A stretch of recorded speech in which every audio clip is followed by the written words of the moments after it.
Newton's first law of motion. Dear students, Galileo Galilei performed some experiments on an object in motion. Newton studied the observations of Galileo's experiment and presented three laws of motion. Here we are going to discuss in detail about Galileo's experiments and discovery of first law of motion. Galileo observed the motion of objects on an inclined plane. When ball is rolled down from inclined plane, velocity of ball increases. When ball rolls up, its velocity decreases. In case of doubly inclined plane, the ball released from one end rolls down the plane and then again climbs up the other plane.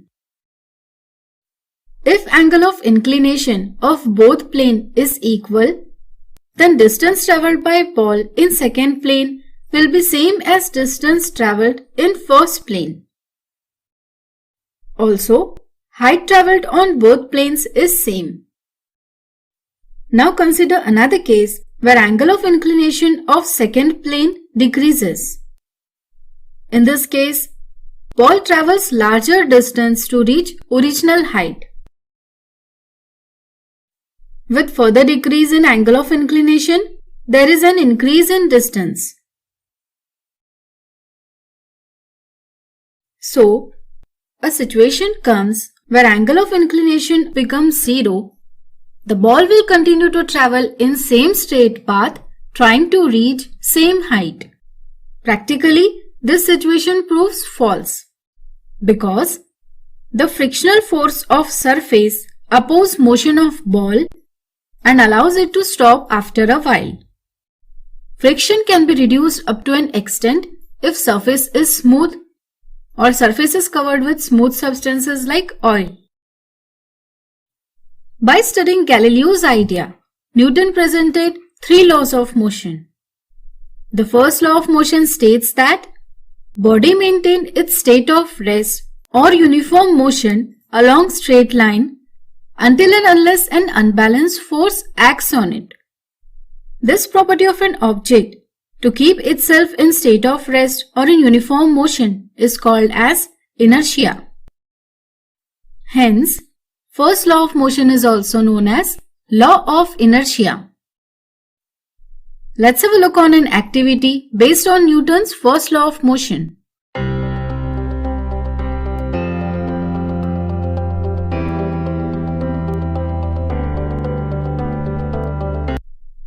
Inertia and mass. Larger the size of object, higher will be the tendency to maintain the position of rest. Hence, larger will be the inertia. For example, inertia of train will be comparatively larger than that of a bicycle. Some examples based on first law of motion are: body remain in state of rest in the bus. When driver applies brake, the motion of bus slows down and body maintains its state of rest due to inertia. When bus starts, body tends to fall backward. This is because feet are in contact with the bus. As motion of bus starts, feet experience motion. But rest of the body tries to be at rest and hence the body tries to fall backward. While taking a sharp turn, body gets thrown to opposite side. This is because body tries to maintain its motion in straight line. Laws of motion, Newton three laws of motion. In the past, before Newton Baba, scientists believed that there is only one natural state of any object. For example, consider this ball at the rest. Scientists believe that this is the natural state of the ball. Secondly, consider this car at the rest. Scientists believe that this is the natural state of the car. On the other hand, scientists believe that objects stay in motion only if they are pushed or pulled, but eventually the moving body would come to rest, which is the natural state of any object. Let me repeat it. Scientists believe that objects stay in motion only if they are pulled or pushed, but eventually the moving body would come to rest, which is the natural state of any object. In conclusion, they thought that everything in the universe is in the natural state of rest, or every moving object in the universe would eventually come to its natural state of rest. This concept of natural state of rest was totally wrong and it was rejected. Later, Newton Baba came, who presented 3 laws of motion. Now, what is the first law of motion? Well, we can easily understand Newton's first law of motion if we divide it into 2 parts.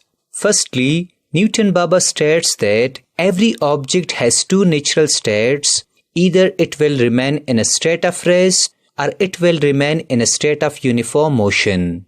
Note down that in uniform motion, the net external force on object is always 0, or we say that F is equal to 0. Now consider this ball at the rest. According to Newton Baba, this state of rest is the natural state of the ball. Secondly, consider this car. That this car is moving in a straight line with uniform speed. According to Newton Baba, this uniform speed or uniform motion of this car is also natural state. Secondly, Newton Baba states that if you want to change natural state of any object, you need external force or unbalanced force. For example, consider the ball at the rest. When you kick this ball, you exert external force on the ball. As a result of this, you change the state of rest and the ball starts moving. After covering some distance, the ball will stop. Here, let me ask you, what is stopping the ball? Well, the answer is simple. The friction force of the ground is stopping the ball. If we eliminate the friction force of the ground, the ball will continue its state of motion forever.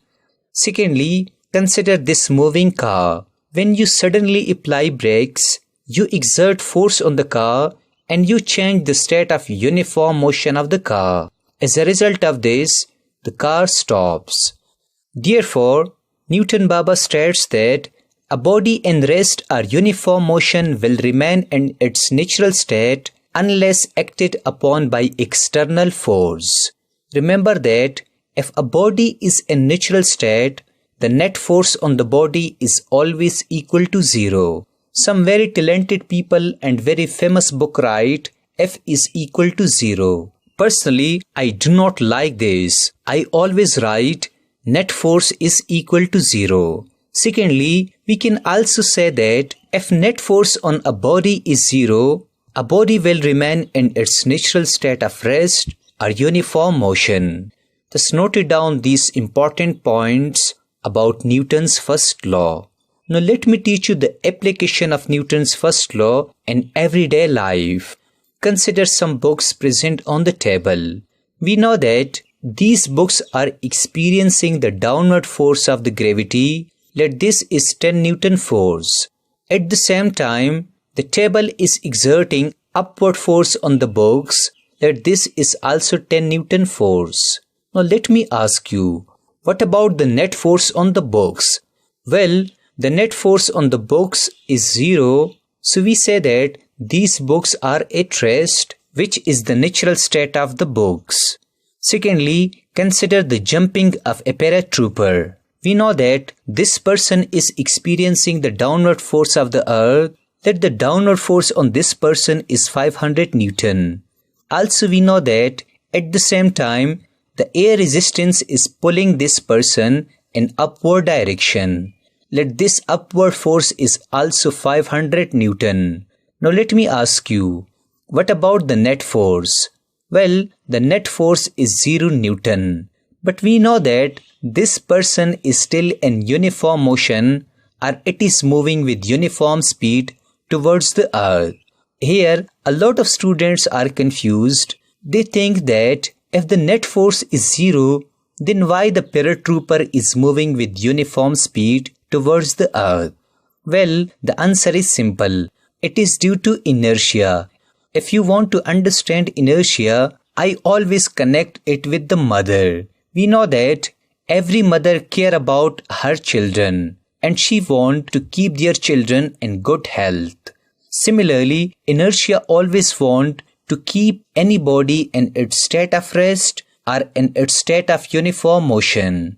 One can also say that inertia tends to keep the body in its initial position of rest or initial position of uniform motion. For instance, initially the paratrooper was moving in downward direction. Even the net force on the paratrooper is zero, but inertia tends to keep its uniform motion in downward direction.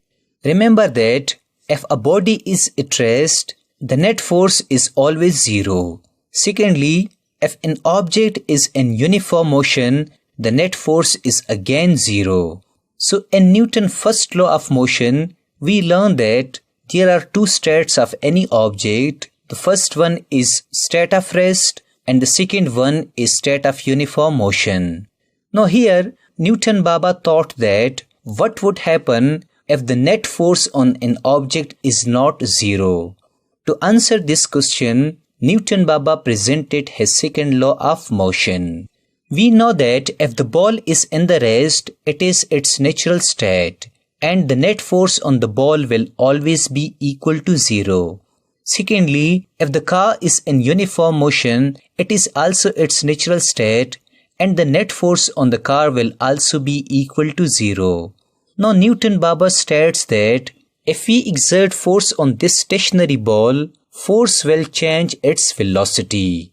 For example, initially the velocity of the ball was zero. After exerting some sort of force on it, let its velocity change to 5 meters per second. We know that when velocity changes, acceleration produces. So indirectly, Newton Baba states that when net force is not equal to zero, it produces acceleration. Let me repeat it. When net force is not equal to zero, it produces acceleration. Secondly, when we suddenly apply brake, we exert force and the car comes to rest. Again, Newton Baba states that force changes velocity of the car. For example, let the initial velocity of the car was 30 meters per second. After exerting some sort of force, the velocity of the car is zero because it has stopped. Here, velocity is changed. We know that when velocity changes, acceleration produces. So indirectly, Newton Baba states that when net force is not equal to zero, it produces acceleration. Therefore, acceleration is directly proportional to the applied force on a body. Secondly, he states that acceleration is inversely proportional to the mass of a body. Or we write F is equal to ma. For example, consider this car and this truck. Let the mass of this car is 100 kg and the mass of this truck is 200 kg. Let I exert 200 Newton force on this car and I also exert 200 Newton force on this truck. We would observe that the car will start moving with acceleration of 2 meters per second square and the truck will start moving with acceleration of 1 meter per second squared. Here, the truck is moving with acceleration of 1 meter per second squared because truck is 2 times heavier than the car. So that's why we say that acceleration is inversely proportional to the mass of an object. Thus noted down all these important points of Newton's second law. Now let me teach you the applications of Newton's second law of motion in daily life. Remember that every accelerated object is explained by Newton's second law of motion. For example, when you kick a ball, you exert force on it and the ball is accelerated in the direction of applied force. Secondly, when we push accelerator of the car, we exert more force on the car body. As a result of this, acceleration or speed of the car is increased. Thus remember that every accelerated object is explained by the help of Newton's second law of motion. Now what about the Newton's third law of motion? Remember that Newton's third law of motion is all about physical interaction between two objects. For example, when you sit in a chair, your body exerts a downward force on the chair. Let it is 600 Newton. At the same time, the chair is also exerting an upward force of 600 Newton on your body. Due to physical interaction between your body and the chair, two forces are generated. These two forces are called action and reaction forces. Therefore, Newton Baba states that for every action, there is an equal and opposite reaction. For instance, the magnitude of downward action and the magnitude of upward reaction is the same, which is 10 Newton. But remember that they both have the opposite direction. Thus remember this third law of action and reaction. Now let me teach you applications of Newton's third law in our daily life. Consider a moving airplane. We know that engine of the airplane forces the air in backward direction. It is an action. As a result of this action, airplane will move in forward direction, which is a reaction. Secondly, when we walk on the ground, our foot exert backward force on the ground, which is an action. As a result of this, the ground exert equal force on our body in forward direction, which is a reaction. Thirdly, consider launching a rocket. A rocket engine produces downward force, which is called downward thrust. As a result of this, an upward force or upward thrust is produced, which move the rocket in upward direction. Thus, these are the different examples of Newton's third law of motion in our daily life. I hope that you have learned all about the laws of motion. Third law of motion. Have you ever observed firing of gun? If yes, then what exactly happens as soon as gun is fired? A gun when fired exerts force on the bullet. But it can be easily noticed that gun recoils, that is, move backward as soon as bullet is fired out of it.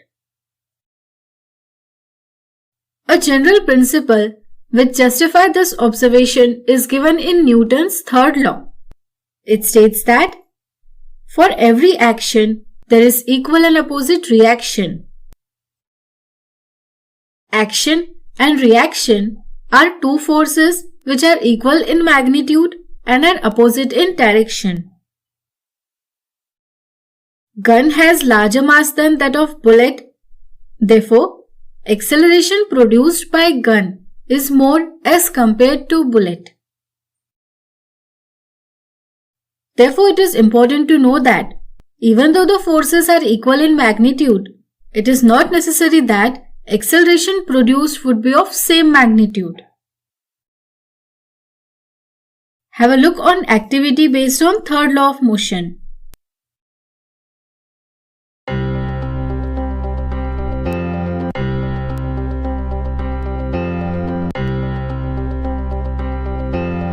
Some examples that demonstrate Newton's third law of motion are flying of birds. When birds fly, wings exert force on air and push it downward. In turn, air exerts opposite force on wings and pushes bird upward. This helps birds to fly. Another example is motion of rocket. Exhaust from rocket exert pressure on the ground, and ground in return exert equal and opposite force on rocket, which gives upward motion to rocket.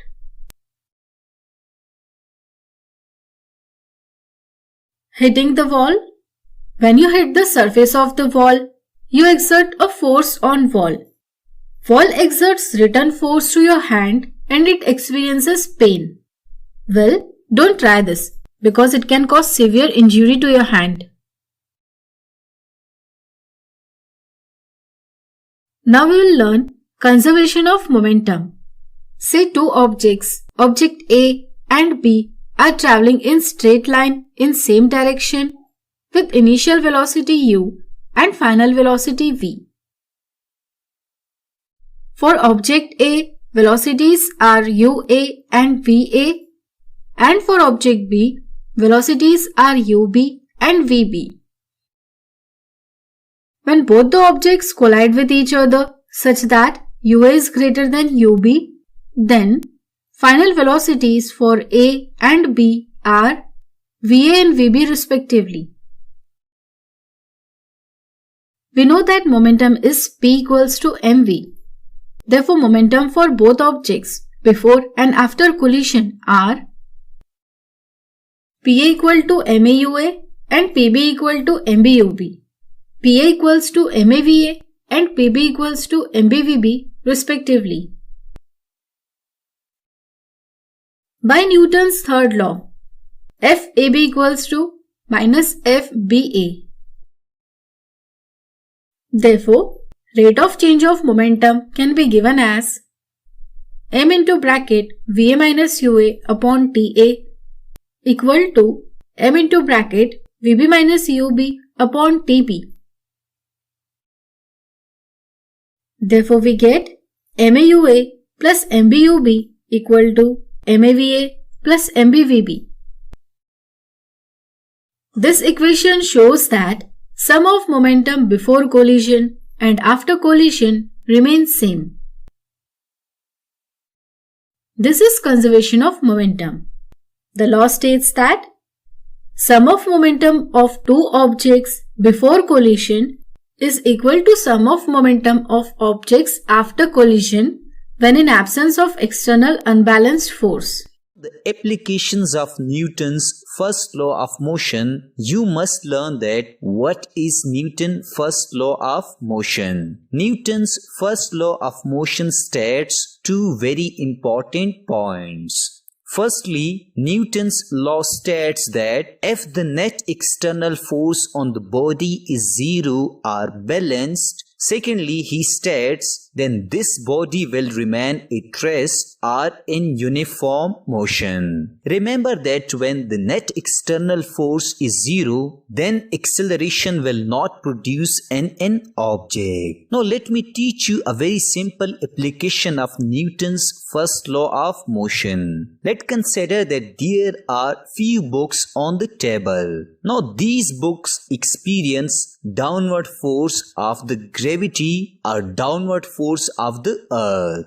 At the same time, the table exerts upward force or normal force on these books. To simplify it further, we can say that if the downward force of the earth on these books is 100 Newton, then the upward force or normal force of the table on these books is also 100 Newton. Hence, the downward force and upward force on these books are the same.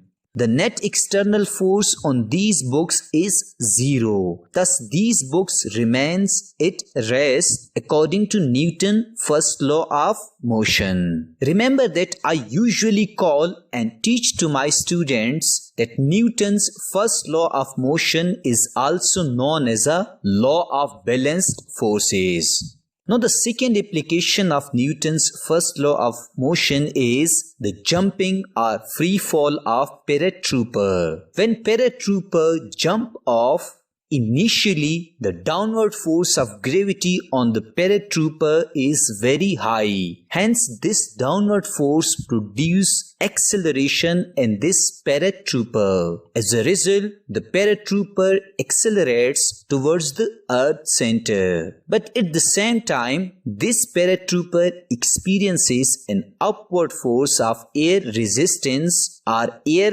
friction. Now this paratrooper is under the action of two forces, the downward force of the earth and the air resistance. But the downward force of the earth is greater than the air resistance, due to which this paratrooper accelerates toward the center of the earth. When this paratrooper opens the parachute, something interesting happens. This parachute increases the surface area for this paratrooper. Thus, the air resistance on the paratrooper becomes increasing as the paratrooper falls toward the earth. A time comes when the downward force of the earth and the upward force of the air or air resistance becomes equal. As a result, paratrooper starts falling with uniform velocity towards the earth and execute its journey safely. Remember that the uniform velocity of the paratrooper is also known as a terminal velocity. Now here comes the most interesting and difficult question of this lecture. When the downward force or the upward force on the paratrooper becomes equal, then why this paratrooper doesn't stay up in the air, or why this paratrooper doesn't move in upward direction? Because both the downward force and the upward force are equal. Can you guess the answer? Let me explain it for you. As we know that both the forces are equal on the paratrooper, but the paratrooper falls downward. It is due to inertia. Now what is inertia? Inertia is the natural tendency of an object to maintain its initial state of rest or initial state of uniform motion. Here, initially, the paratrooper was in motion in downward direction. When the downward force and upward force becomes equal, here appears the black ghost of inertia. And it tells the paratrooper, initially you were in downward motion, so again you have to be in downward motion. Therefore, these poor paratroopers fall with terminal velocity in downward direction due to inertia. The third application of Newton's first law of motion in our daily life is falling of fruits from any tree. When you shake a tree, usually fruits fall down the tree. Initially, this fruit is at rest, because the downward force of the earth and the upward force of leaf stick is equal. Thus, net external force on this fruit is 0. That's why this fruit is at rest. The inertia of this fruit will try its best to keep this fruit at rest. Now, when you shake the tree, this will disturb the net external force on this fruit, or the net external force wouldn't be equal. Hence, the fruit will be separated from the tree and it will stay here because of inertia. Now, here comes another force or downward force of the earth, which pulls down this fruit towards the earth center and it falls down. Lastly, when you travel in a car and your car suddenly apply a brake, you feel a forward jerk or forward push. It is because initially you were in motion in this direction. Now the inertia of your body will try its best to maintain your state of motion in this direction. When the car suddenly apply brake, your inertia wants that you should maintain your state of motion in this direction. As a result, you feel forward force or forward push. That's why Newton's first law of motion is also known as a law of inertia. These are all about the applications of Newton's first law of motion in our daily life. I hope that you have learned all these daily life examples of Newton's first law of motion. Laws of motion. Introduction. Philosophers of the ancient world were very much interested in the study of motion. Aristotle, the great philosopher, concluded that the natural state of an earthly object at rest requires no explanation, as any moving body naturally comes to rest. Galileo Galilei, father of modern science, stated that An object in motion will remain in motion as long as no external force is applied on it. He did this experiment on inclined planes with smooth surfaces and observed that if the surfaces are perfectly smooth, the ball travels indefinitely until encountered by another object.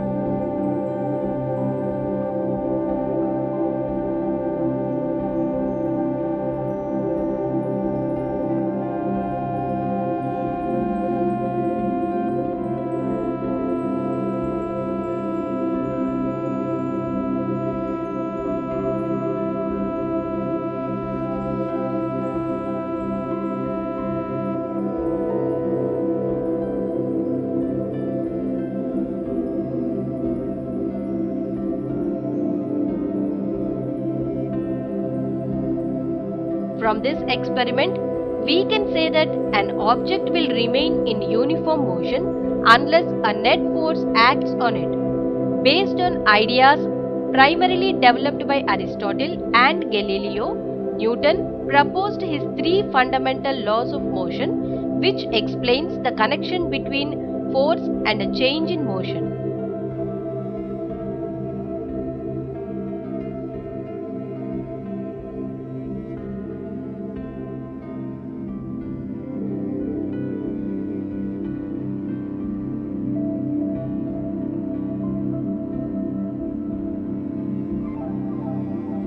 First law of motion. The first states that every object will remain at rest unless compelled to change its state by the action of a net force.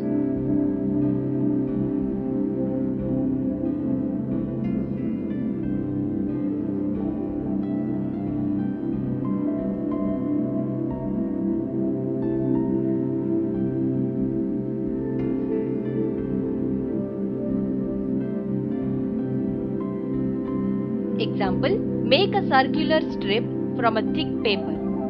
Balance the hoop on the center of the mouth of the bottle. Now, balance a pen cap on the paper hoop, aligning it on the center of the bottle's mouth.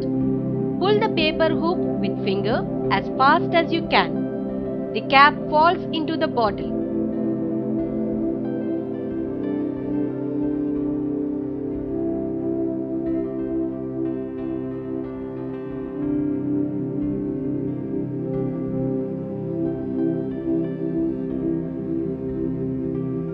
Inertia.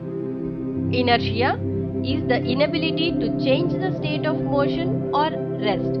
When a bus at rest moves forward suddenly, a person standing in it will be pushed backward, and when a moving bus brakes suddenly, the person falls forward. In both the cases, inertia is experienced by the person as he possesses an inability to change his state of rest place.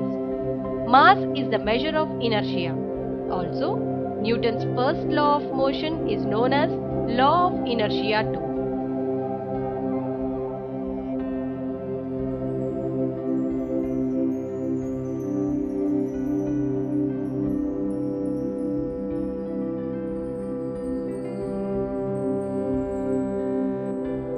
We all know that we must exert some force on an object to keep it moving, while some others are friction, air resistance or gravity. It is the net force that determines the change in motion. If the net force on an object is zero, then there is no change in the position of the object. According to Newton's third law, every force is accompanied by equal and opposite force. Then, how can a movement ever take place? Here, action and reaction forces act on different bodies. Hence, motion takes place.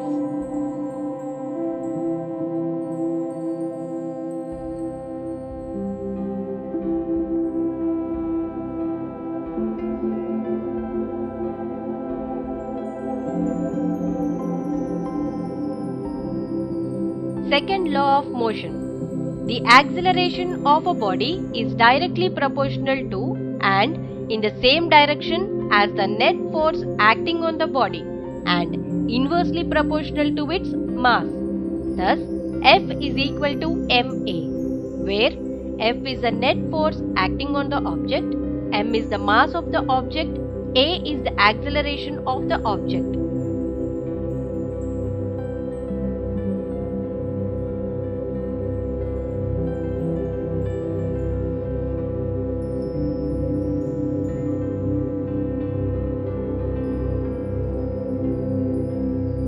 Linear momentum. Momentum is defined as the product of mass and velocity of a particular object.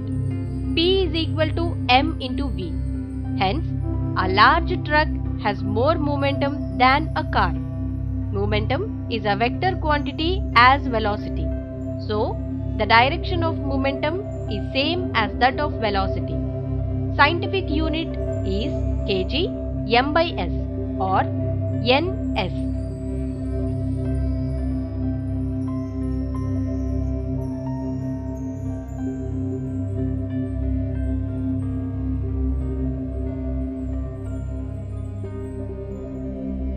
Third law of motion. This law explains what happens when an object exerts a force on another object.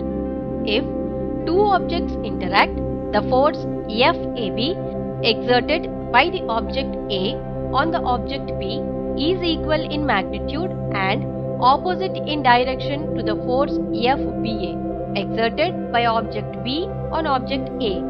FAB is equal to minus FBA.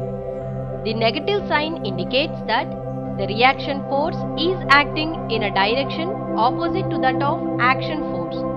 This states that no single isolated force exists. Note, in this law, two forces never act on the same body.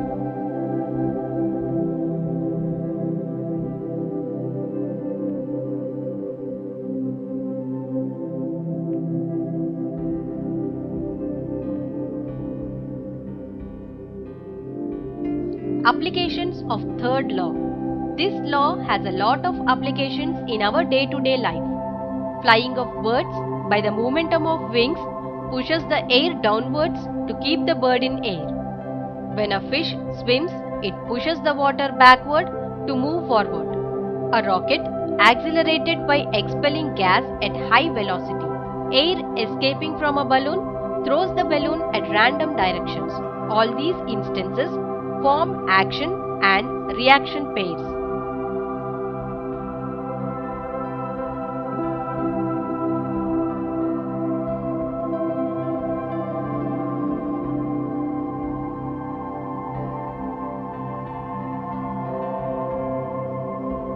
Example: to show the action and reaction forces acting on two different objects.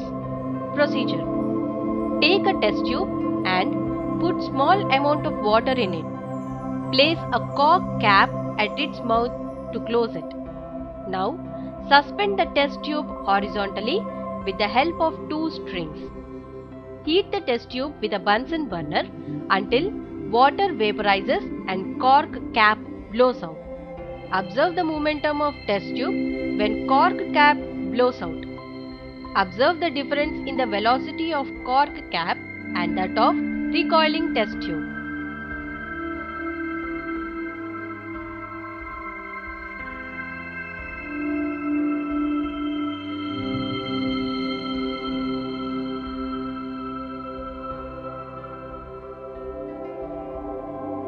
Conservation of momentum. The law of momentum conservation can be stated as follows.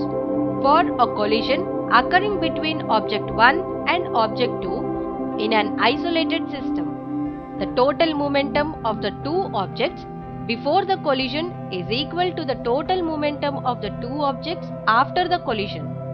That is, the momentum lost by object 1 is equal to the momentum gained by object 2. This can be clearly understood by dropping eggs experiment.